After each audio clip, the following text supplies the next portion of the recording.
Good morning, my name is Jeanette Montalana. I am presenting HISCO's operations plan for 2027. During the next year, our focus will be on stabilizing operations, improving profitability, and preparing HISCO for long-term growth. We will manage the business by balancing growth with financial discipline. That means increasing sales and market share while also protecting our margins and controlling costs. A strong strategy uses the company's resources and strengths in the best way possible. HISCO already has an advantage in engineering and product quality, and we plan to build on those strengths to compete more effectively in the market. We plan to invest carefully in marketing, product quality, and manufacturing improvements so we can compete more effectively against Redx and Matic. At the same time, we will closely monitor inventory, labor, and cash flow to avoid unnecessary spending and stay within our credit limits. Our strategy is built around steady growth, operational efficiency, and continuous improvement. By strengthening our engineering advantage, improving manufacturing performance, and expanding customer awareness, we believe HISCO can achieve sustainable profitability and meet the company's income goals for the year. Today, HISCO is in a dangerous spot, but it is not a broken business. The company lost more than $130,000 last year and has no cash reserves left. We still have a product that solves a real hospital problem and a market that is growing. The problem is that we have not turned that product into profit. So my job over the next year is to reset the company around 4 things: grow demand, improve quality, run operations tighter, and protect cash. If we do those 4 things with discipline, the business can move from the survival mode to a real turnaround. How can HISCO compete more effectively in the market? A successful strategy depends on different parts of the company working together towards the same goal: marketing, manufacturing, engineering, finance, and sales. All need to support each other so that company can grow successfully. Our first priority is to keep pricing competitive without making sudden changes that could hurt profits or confuse customers. We will follow the company guideline of keeping price changes within 20% each quarter. We also need to build stronger brand awareness. Right now, the market is growing quickly, but many hospitals still do not know our product well. Increasing our investment in advertising and marketing will help distributors promote the reader product and reach more hospitals.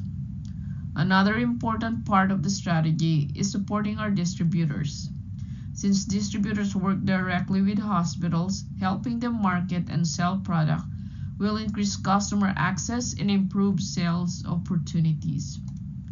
Finally, while we want to grow market share, we cannot do it by sacrificing profit margins.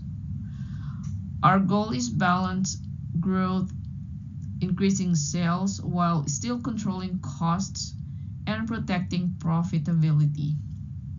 This matters because the healthcare technology market is expected to continue growing throughout 2027, and the companies that establish a strong position early will have a major advantage over competitors later on.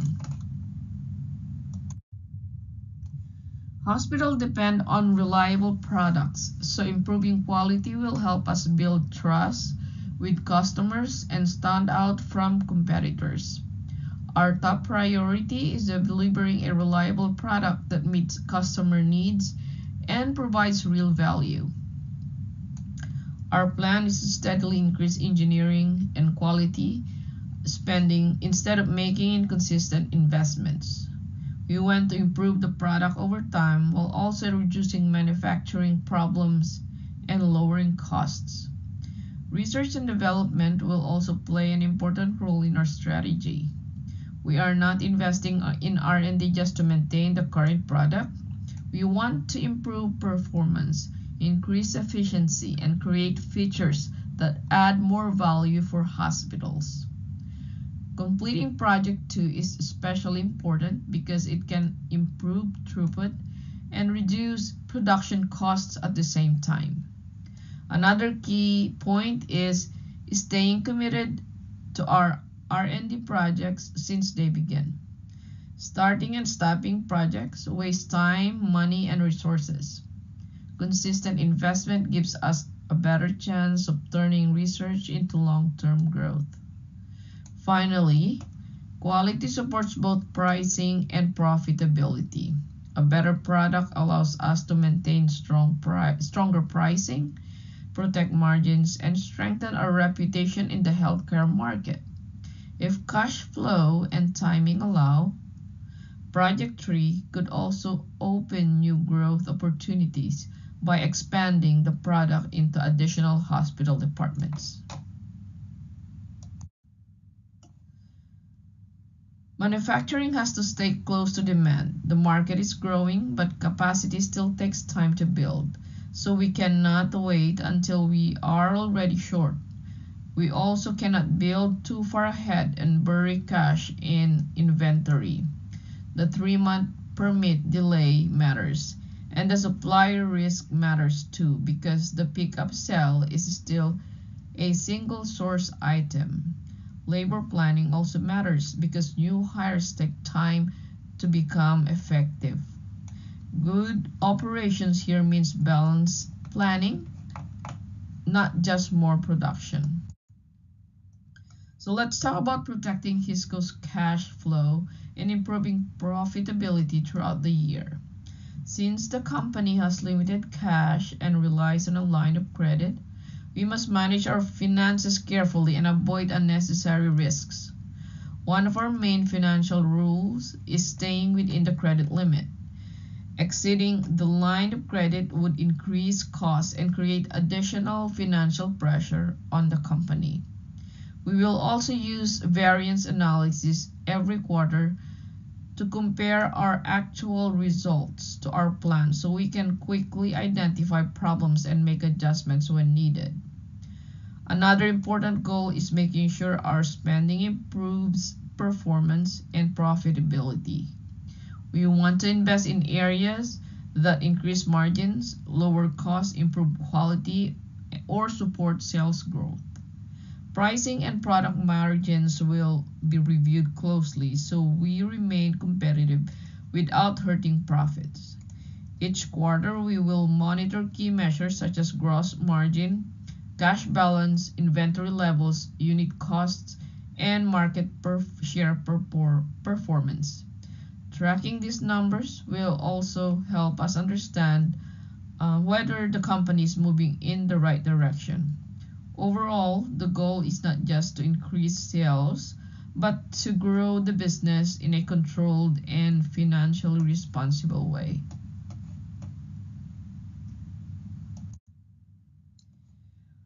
Our plan follows a step-by-step approach so we can improve performance without creating unnecessary financial risks. In the first quarter, the focus will be on stabilizing cash flow and making sure we order the right amount of inventory and materials. Since cash is limited, careful planning will be very important. In the second quarter, we will plan to increase marketing and brand support while continuing to improve product quality. Building stronger customer awareness early in the year will help support future sales growth. In the third quarter, we will only add manufacturing capacity if market demand supports it. We do not want to expand too quickly and create excess inventory or higher operating costs. By the fourth quarter, the focus will shift toward protecting margins, controlling costs, and finishing the year with strong financial results. We will measure progress each quarter using key performance indicators such as net income, market share, gross margin, cash levels, inventory turnover, and supply reliability. These measures will help us track whether the strategy is working and where adjustments may be needed. This is not only a turnaround plan but improved operations and profitability, but also a growth plan designed to position HISCO for long-term success. My final message to leadership is that HISCO does not need a dozen priorities. It needs four. We need more demand, better quality, tighter operations, and stronger cash control. If we stay focused on those four things, the company can recover quickly and build a real advantage in the market. The goal is not just to survive another year, the goal is to finish the year as a stronger company with a clearer path forward. Thank you.